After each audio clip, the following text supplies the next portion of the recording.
خلیفہ ثانی کے زمانے تک، یعنی جناب عمر کے زمانے تک تمام اہل سنت وضو وہی کرتے تھے جو آج شیعہ وضو کرتے ہیں۔ خلیفہ ثالث یعنی جناب عثمان کے زمانے میں وضو کی ترتیب بدل گئی۔ کیسے بدلی؟ سب کو پتا تھا کہ اس طرح وضو کرتے ہیں، لیکن ترتیب بدلی کیوں؟ انہوں نے کہا ہم قرآن سے جو نتیجہ لے رہے ہیں ہو سکتا ہے رسول خدا نے نتیجہ اور لیا ہو، تو انہوں نے قرآن کی آیت پڑھی کہ فَاغْسِلُوا وُجُوهَكُمْ وَأَيْدِيكُمْ إِلَى الْمَرَافِقِ، دھو اپنے چہروں کو، وَأَيْدِيكُمْ، ید ہاتھ کو کہتے ہیں، اپنے ہاتھوں کو کہاں تک؟ مرفق تک۔ تو آپ اہل سنت کو دیکھا ہوگا جب وضو کرتے ہیں تو پانی اوپر پھینکتے ہیں، کہتے ہیں کیونکہ لفظ تک ہے، الا تک کی معنی دیتا ہے، کہاں تک؟ مرفق تک۔ ہم شیعہ استدلال کیا کرتے ہیں؟ ہم کہتے ہیں اگر کسی نے کہا کہ دیوار کو دھو یا رنگ کرو چھت تک، تو یہ تک جو ہے اس کی سائز کو بیان کرتا ہے۔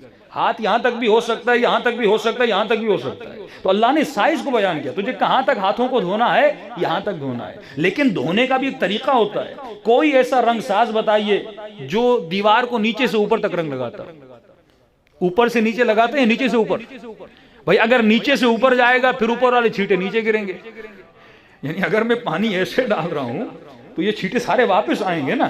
اگر نیچے سے رنگ کروں گا تو اوپر جاؤں گا تو چھینٹے پھر نیچے گریں گے۔ وہ کون سا گاڑی والا جو گاڑی کو نیچے سے اوپر تک دھوئے؟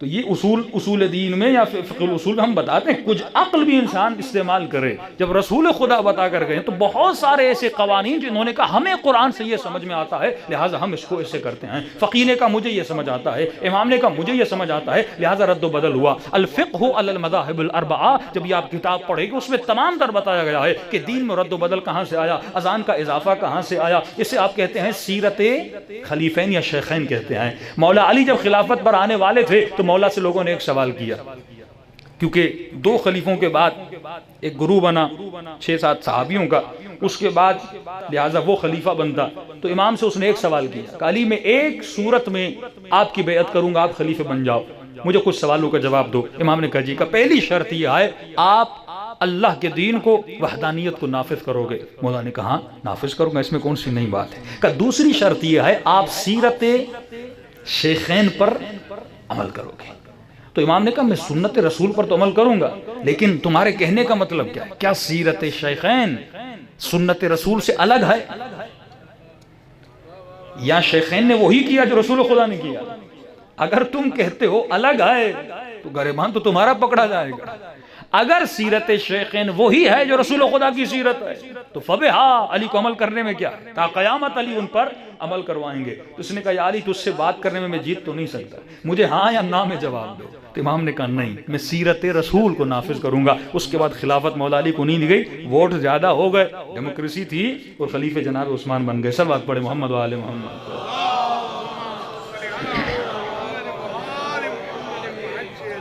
عجل فرجہم، تو پہلی چیز جو وہاں سے آئی یہ تھا کہ صرف ہمیں کلام خدا کو پکڑنا ہے، اور جو تحریفات تورات میں ہوئی ہیں، تورات میں انہوں نے کسی نبی کو، حضرت موسیٰ کو انہوں نے نبی مانا، اس کے بعد حضرت سلیمان اور داؤد، اتنے گندے واقعات، یعنی عصمت انبیاء کے وہ قائل نہیں ہیں۔ الیاذ باللہ جناب لوط کے لیے انہوں نے لکھا ہے کہ جناب لوط نے الیاذ باللہ انہوں نے زنا کی۔ جناب داؤد کے لیے انہوں نے لکھا ہے الیاذ باللہ، ان کے لیے یہی لکھا ہے۔ حضرت سلیمان کے لیے لکھا ہے وہ شراب پیتے تھے۔ ایسے ایسے واقعات انہوں نے خود لکھے ہیں ان کی اپنی کتابوں میں، آج کی حاضر تورات میں وہ ساری چیزیں موجود ہیں۔ تبھی خدا جناب سلیمان کی عزت و آبرو کے لیے قسم کھاتا ہے، تبھی خدا قرآن میں کبھی کبھی جبرائیل کی آبرو کے لیے قسم کھاتا ہے۔ یہ کن کے عقیدوں کو پروردگار عالم رد کر رہا ہے؟ آل یہود کے عقیدوں کو پروردگار عالم رد کر رہا ہے۔ صلوات پڑھیں محمد و آل محمد۔